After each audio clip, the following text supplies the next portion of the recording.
Terkait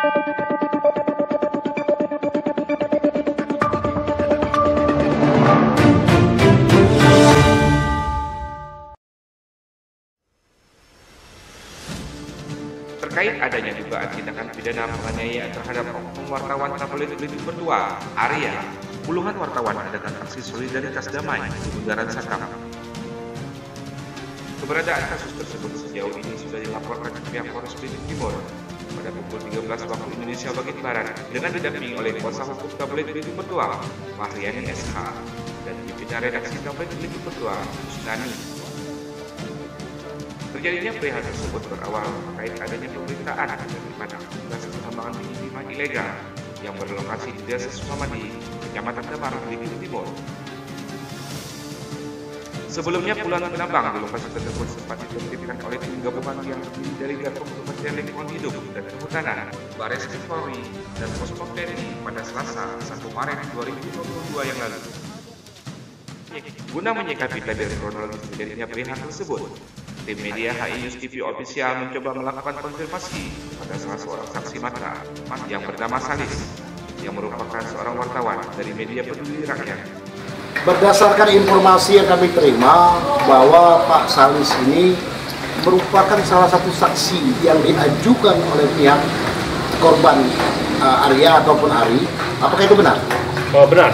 Jadi berdasarkan laporan dari surat dari Polres Belitung Timur, saya dijadikan saksi yang dilaporkan oleh Arya ke Polres Belitung. Nah, sejauh ini Pak, bisa diceritakan kronologisnya? Kejadiannya seperti apa sih? Awalnya begini, jadi sahabat saya yang bernama Ari ini melalui WhatsApp-nya menanyakan posisi saya di mana. Dan saya jawab, posisi saya berada di sebelah kantor PDI, alat berat. Kemudian dia datang menghampiri saya di tempat warung kopi yang ada dekat PDI itu. Kemudian kami ngobrol-ngobrol, dia di sebelah kanan saya, beda bangku, jadi saya sebelah kirinya. Kita ngobrol, dalam ada ngobrol dengan teman-teman yang lainnya juga. Kemudian beberapa menit kemudian datanglah si Mr. L ini menghampiri Ari. Kemudian ya saya dengar ada keributan cekcok mulut lah gitu. Cuman di situ saya melihat cuman cekcoknya dulu, ada begitu cekcok, ada yang merangkul si Ari untuk keluar dari posisi warung kopi. Yang merangkul itu siapa, Pak? Saya tidak tahu. Tidak kenal gitu kan. Yang pasti apakah Mr. L? Mr. L ini setahu saya kalau di berita memukul itu tidak ada sama sekali gitu. Memukul karena saya sebelah kirinya si Ari, tidak merangkul pun bukan tidak. Mr. L. Dan yang merangkul itu bukan si Mr. L, orang lain gitu. Oke, terus yang terjadi setelah dirangkul dibawa kemana, Pak? Keluar. Jadi kita juga membuntuti dari belakang untuk mengamankan jangan sampai ada orang lain yang memukul, karena kan kita si Ari ini kan wartawan juga sama dengan saya kan profesinya juga wartawan. Jangan sampai si Ari ini kena pukul orang lain, kita amankan sampai keluarkan juga sampai keluar dari posisi warung. Saat korban yang bernama Ari dirangkul oleh seseorang, itu Bapak melihat dia diapain? Tidak diapa-apain. Bahkan orang minggir karena ada salah seorang kawan kita juga dari Pokja Wartawan untuk mengamankan jangan sampai ada pemukulan terhadap si Ari. Dan sepengetahuan kita tidak ada yang menyentuh Ari sama sekali. Jadi menurut Bapak terkait adanya laporan dugaan penganiayaan itu seperti apa? Kalau saya penganiayaan yang seperti apa ya? Kelihatannya cuma adu mulut kemudian dirangkul keluar. Kan tidak ada penganiayaan sama sekali, karena kita juga turut mengamankan jangan sampai di luar yang sudah ratusan penambang mau menyerbu ke arah warung kopi, makanya ada seseorang merangkul untuk dibawa keluar. Jangan sampai terjadi penganiayaan. Adanya sebuah aksi yang dilakukan oleh oknum yang merangkul, ini terkait apa menurut Bapak? Di situ saya pintah ya, karena kita tidak ingat ada kata-kata apa, kelihatannya tidak sesuai dengan pemberitaan itu, dengan apa yang dari saudara Mr. L yang tidak mengenai apa ya, yang tidak sesuai lah dengan pemberitaan, dengan fakta yang ada, belum ada kepastian hukum, mungkin itu ketidakpuasan dari Pak Loli. Jadi garis besarnya Pak, garis besarnya bahwa di saat Ari berada di salah satu warung kopi bersama Bapak itu, di saat itu Ari bukan melaksanakan tugas pes. Seperti yang saya ceritakan di awal tadi, kita kan datangnya ngopi nih, ngobrol sama teman-teman yang lain selain Ari. Tadi Ari ada sebelah kanan, kita sedang ngobrol, ngopi, tidak bertugas melipur. Kan saya juga wartawan, kita hanya ngobrol, kemudian terjadilah cek mulut ya. Berarti cek mulut itu terjadi bukan di daerah tambang atau tidak, ini ya, di warung kopi ya Pak? Oh, di warung kopi. Ngobrol, kemudian datanglah kemudian. Oke, kita tegaskan lagi Pak, bahwa di tempat tersebut menurut penglihatan Bapak tidak ada terjadi penganiayaan. Menurut saya tidak ada. Karena ada. penganiayaan kan intinya pemukulan. Itu tidak ada sama sekali pemukulan dan lain-lain. Yang ada itu mengamankan. Dan sampai Oke, untuk yang terakhir Pak, apakah Bapak melihat secara nyata bahwa Mr. L ini tidak melakukan atau melakukan penganiayaan seperti yang dilaporkan? Setahu saya, karena kita ada di lokasi, tidak ada sama sekali penganiayaan, pemukulan ya. Di sisi lain, Mr. L yang merupakan orang yang dilaporkan oleh pihak korban tingkat informasi menegaskan. Assalamualaikum, terima kasih, selamat siang rekan-rekan media, khususnya Bang Atuk yang sudah datang jauh-jauh dari Pandan sesuai dengan kode etik, memberikan hak sanggahan, memberikan hak untuk klarifikasi kepada saya. Begitu juga dengan hak sanggahan yang menyangkut pemberitaan media dalam ini.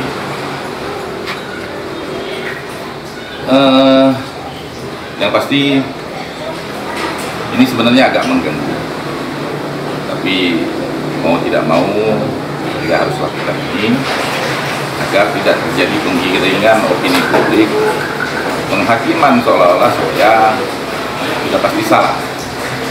Karena jalan cerita yang sesungguhnya di lapangan tidak seperti itu. Saya hadir kemarin di tengah-tengah masyarakat, khususnya masyarakat Penambang, karena memang sesuai peran saya di tim untuk jadi orang tengah, agar suasana tetap kondusif, tidak ribut-ribut, ya kan? Terlepas diakui atau tidak, ya kan? Itulah kenyataannya saya adalah orang tengah, khususnya di Manado. Jadi dalam situasi massa yang begitu banyak, tensi juga udah begitu tinggi, ya kan?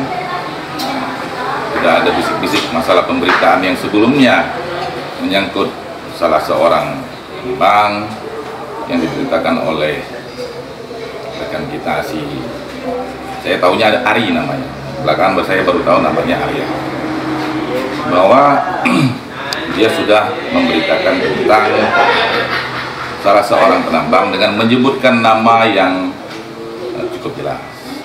Sementara sampai pada jam itu belum ada seorang pun tersangka dari kegiatan yang dilaksanakan oleh tim gabungan Gakum dan KPK itu. Jadi untuk menerapkan suasana, saya klarifikasi langsung ke si Ari yang belakangan ini tahun namanya Arya, bahwa kenapa dia melakukan hal itu tanpa prinsip kehati-hatian. Dia menyatakan bahwa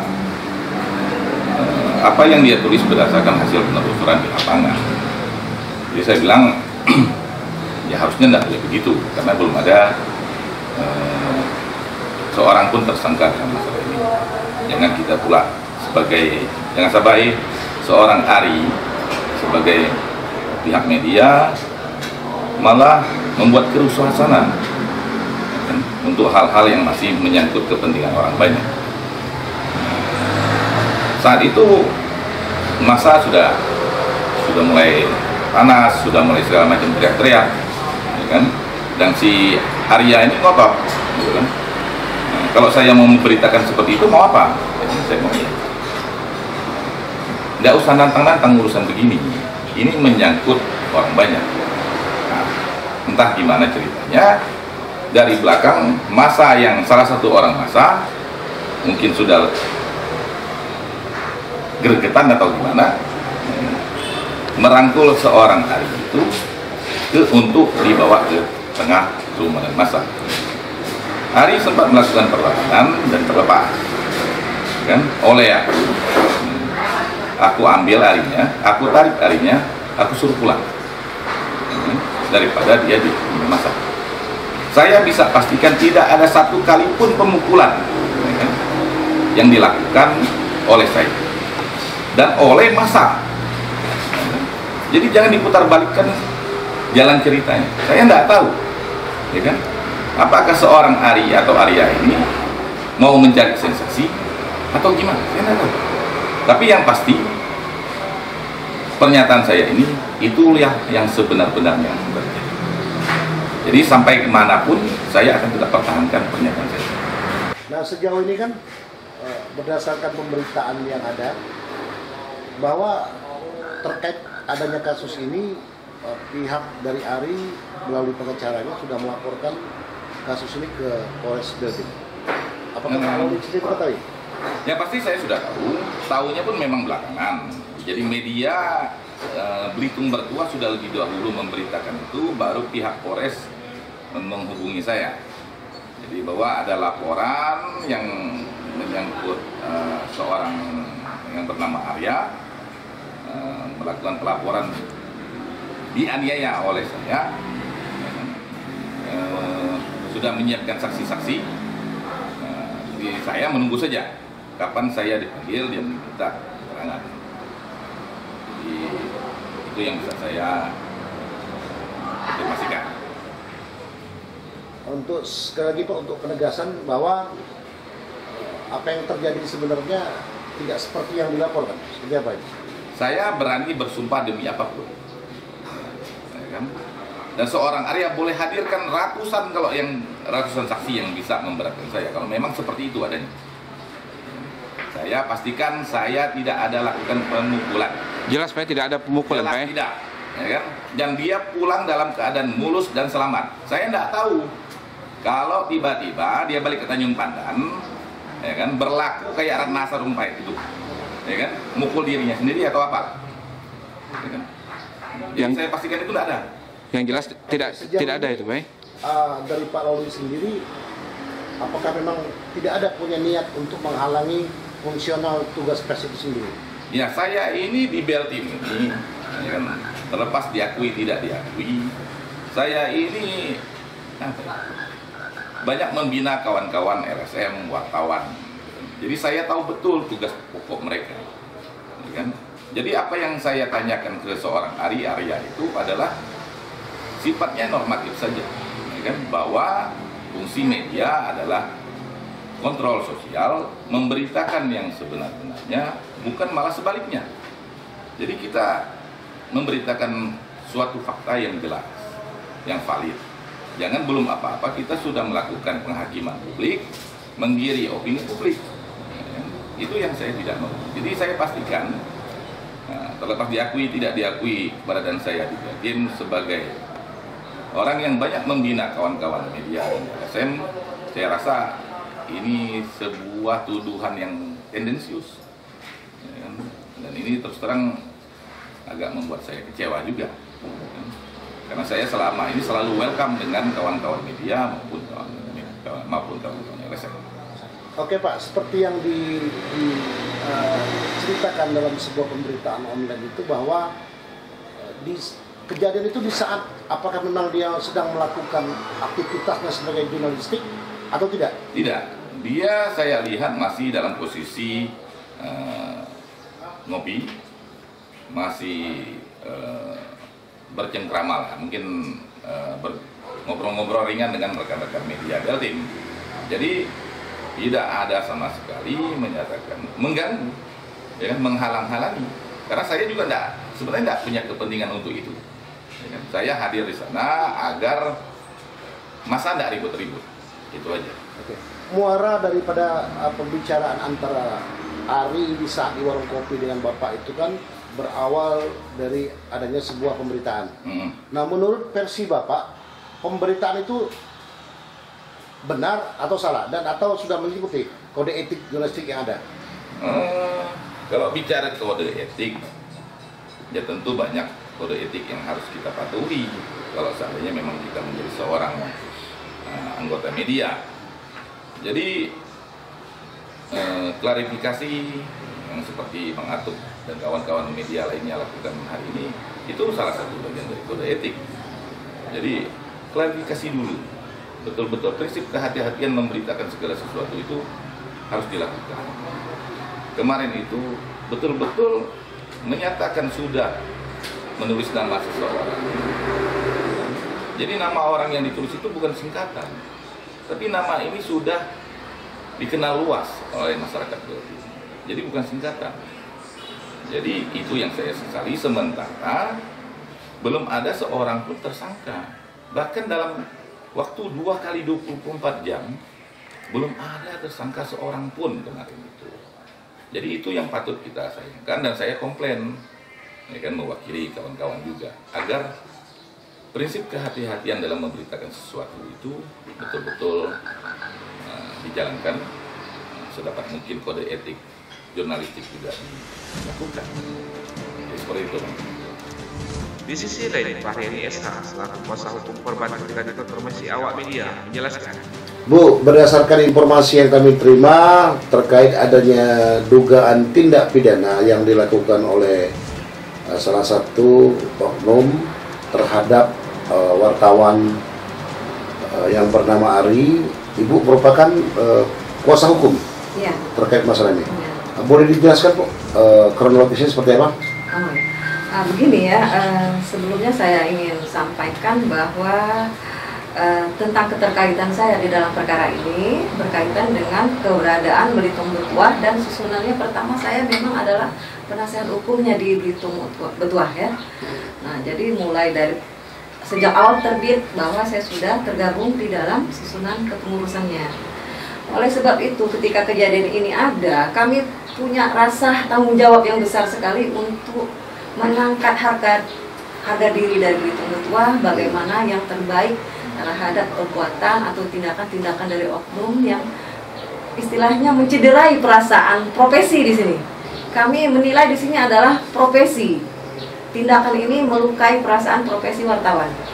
Karena kita sudah sama-sama tahu profesi wartawan ini ada undang-undang yang melindunginya. Kita tahu semua bahwa Undang-Undang Nomor 40 Tahun 1999 itu jelas sekali dalam pasal 8 menyatakan bahwa profesi wartawan ada dalam perlindungan hukumnya. Nah, oleh sebab itu maka ketika ada kejadian seperti ini, kita harus benar-benar bergerak dan untuk mempunyai tanggung jawab mengangkat kasus ini agar jangan sampai terjadi terhadap wartawan-wartawan yang lain. Karena apa? Undang-undang ini bukan berlaku hanya untuk satu daerah, seluruh Indonesia. Jadi siapapun yang berprofesi wartawan, dimanapun dia bertugas, itu adalah tanggung jawab di bawah perlindungan undang-undang ini. Dan ini tidak ada satupun yang bisa untuk menganggap bahwa tindakan ini boleh mencegah, menghalangi, atau bahkan mengintimidasi. Kita harus paham di sini, intimidasi itu adalah satu tindakan, bentuknya baik verbal, baik tindakan kekerasan maupun istilahnya intimidasi terhadap tindakan-tindakan yang menghalangi, itu jelas dilarang. Bahkan ada pasal-pasalnya yang betul-betul menyatakan bahwa apabila ada salah satu atau siapapun yang melakukan tindakan itu ada ancaman pidananya. Nah, disinilah kita harus betul-betul mengangkat harga diri kita sebagai di sini sarana untuk kita menjalankan tugas ya, bahwa profesi adalah wartawan juga profesi yang terhormat. Jadi tidak bisa dengan begitu saja bahwa kita dihalangi atau bahkan dilakukan seolah-olah menganggap bahwa tidak berharga.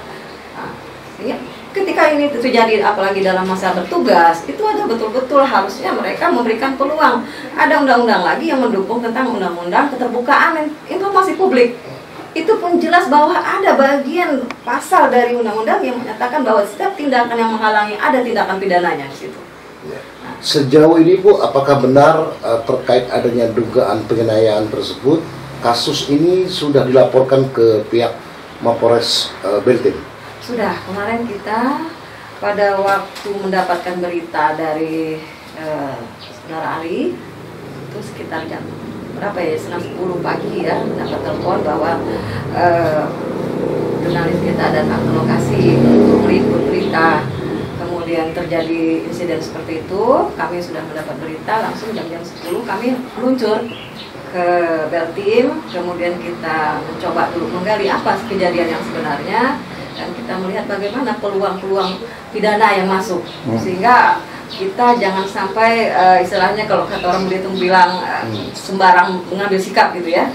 Tapi intinya kita memahami bahwa itu hal yang memang seolah-olah tindakan yang tidak merespon, tidak terbuka, artinya untuk memberi kesempatan bagi wartawan untuk menjalankan tugasnya dengan baik. Nah, di sini kita melihat bahwa ini tidak bisa terjadi lagi untuk sekarang ataupun untuk yang akan datang, siapapun nanti. Mudah-mudahan rekan-rekan sekalian juga nanti tidak akan mendapatkan sikap seperti ini dari pihak manapun. Oke Bu, sejauh ini sebagai kuasa hukum, informasi-informasi yang sudah digali dari korban, ini kronologisnya seperti apa sih sebenarnya Bu? Jadi awalnya seperti ini Pak, kemarin itu karena memang Arya kita tugaskan untuk meliput daerah Beltim. Jadi Arya berdomisili sementara di sana dan selalu untuk memantau berita mana yang kira-kira memang perlu kita angkat, kemudian kita sajikan untuk dikonsumsi masyarakat. Kami tidak mencari-cari permasalahan yang akan membuat penggesekan di lapangan. Jadi fakta yang diangkat itu adalah fakta yang sesuai dengan keadaan yang sebenarnya.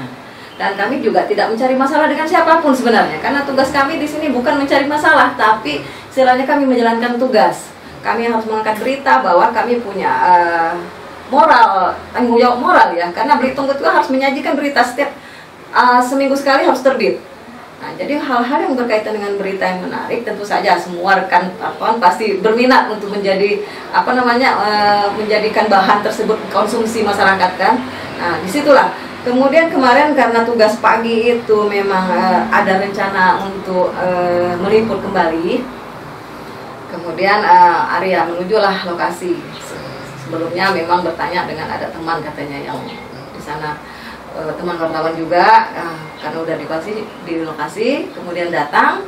Dan di situ dalam kondisi masih santai suasananya, tidak ada kegiatan apapun yang dilakukan, masih saudara Arya pun masih main game gitu kan. Pas datang tuh tiba-tiba saudara Wawan kalau tidak salah menerima telepon dari ini. Selanjutnya tidak berselang lama datanglah oknum yang ini ya Pak inisial L ini. Dan dalam kondisi pada waktu itu Arya tidak mengetahui apa yang dijadikan permasalahan itu, tapi terdengar sudah kelihatannya ada suasana tidak nyaman dari suasana yang ditampilkan oleh oknum ini. Nah, disitulah kemudian ternyata marah-marahnya itu ditujukan untuk Arya. Nah, dalam posisi itu Arya disamperin, istilahnya didekatin oleh oknum ini dalam bicara tentang kau yang istilahnya mengangkat berita ini. Betul katanya. Memang kita akan urusan masalah berita tidak bisa kita bersembunyi di belakang layar. Kita harus terus terang bahwa ini adalah Belitung Betuah. Jadi yang kita beritakan itu memang betul-betul dari tabloid yang resmi keadaannya, dasar hukumnya ada. Jadi kita tidak bermain di belakang layar, bahwa kita juga berani menampilkan, kita berani bertanggung jawab misalnya. Disitulah mungkin dia tidak suka dengan berita yang diangkat. Dan dari situ menurut keterangan Arya bahwa oknum ini melakukan kontak fisik dengan mencengkram spot tenaga lah istilahnya, sehingga menimbulkan ada efek bekas di wajah. Dari situ ya kemudian melakukan tindakan secara verbal lah ya, ada kekerasan. Silakan kau pulang ke Tanjung Pandan, kemudian jangan kembali lagi ke sini, kalau ke sini nanti mati kau, gitu kan. Nah, ini suatu bahasa yang mengintimidasi tugas dari seorang wartawan. Nah, inilah yang kita anggap bahwa suatu tindakan yang melawan hukum tadi. Nah, dari situ baru kemudian kalian pulangkan. Oke, nah sejauh ini Pak, Bu, langkah-langkah hukum tetap akan diambil oleh pihak kuasa hukumnya? Jelas Pak, ini kita maksud untuk jadi pembelajaran semua pihak. Kita bukan ingin membuat masalah untuk orang, tapi ketika ada perbuatan hukum, maka ada akibat hukum yang harus ditanggung, harus dihadapi. Nah, harapan Ibu terkait adanya kejadian ini dan juga ada laporan ini, harapannya apa? Kami tentu berharap ke depannya bahwa hal-hal seperti ini jangan terulang lagi, dan berharap bahwa ada penghormatan lah, bukan penghormatan untuk dimuliakan atau seperti apa, tapi ini profesi mulia. Profesi ini adalah profesi yang memang betul-betul terhormat. Artinya mereka menjalankan tugas meskipun di lapangan dengan pakaian yang seadanya, dalam kondisi seadanya, itu membawa kehormatan seorang wartawan. Nah, disitulah yang harus dihargai oleh semua pihak, bahwa ini adalah bukan tugas yang mudah sebenarnya. Tantangannya banyak, sehingga ketika mereka melakukan tugas, mereka harus menyadari, oh ini adalah membawa tanggung jawab moral. Undang-undang ini ada kan maksudnya untuk melindungi setiap profesi yang memang berurusan langsung dengan, bersentuhan langsung dengan masyarakat di sekitarnya. Jangan sampai dianggap bahwa kalian berbuat seperti ini, melakukan tugas seperti ini, tidak ada arti apa-apa di hadapan kami. Meskipun mereka adalah orang-orang yang mempunyai kedudukan misalnya, bahkan justru yang merangkul. Baru-baru ini kan kita melihat ada pertemuan di Bangka ya, antara Kapolri dengan Kapolda kan, membahas tentang bagaimana seharusnya berhadapan dengan wartawan. Berarti di situ betul-betul respon dari atas pun memang harus istilahnya memberikan kesempatan yang baik untuk wartawan bertugas. Nah, seperti itu. Harapan kami jangan sampai terulang lagi ya. Ya, sejauh ini langkah-langkah hukum telah diambil kan, ya, dengan salah satunya melaporkan ya kepada pihak berwajib. Apakah ada upaya-upaya lain yang akan dilakukan oleh Ibu selaku advokasi RI? Kami menunggu bagaimana perkembangan dari Polres ya, karena memang ini sudah menjadi ranahnya Polres. Kami sudah selesai dalam pelaporan kami, dan kami akan memantau, akan mendorong bagaimana kasus ini agar bisa diselesaikan sesuai dengan jalur hukum yang berlaku. Dari Belitung Timur, Provinsi Kepulauan Bangka Belitung, Iswandi, Ayus TV Official melaporkan.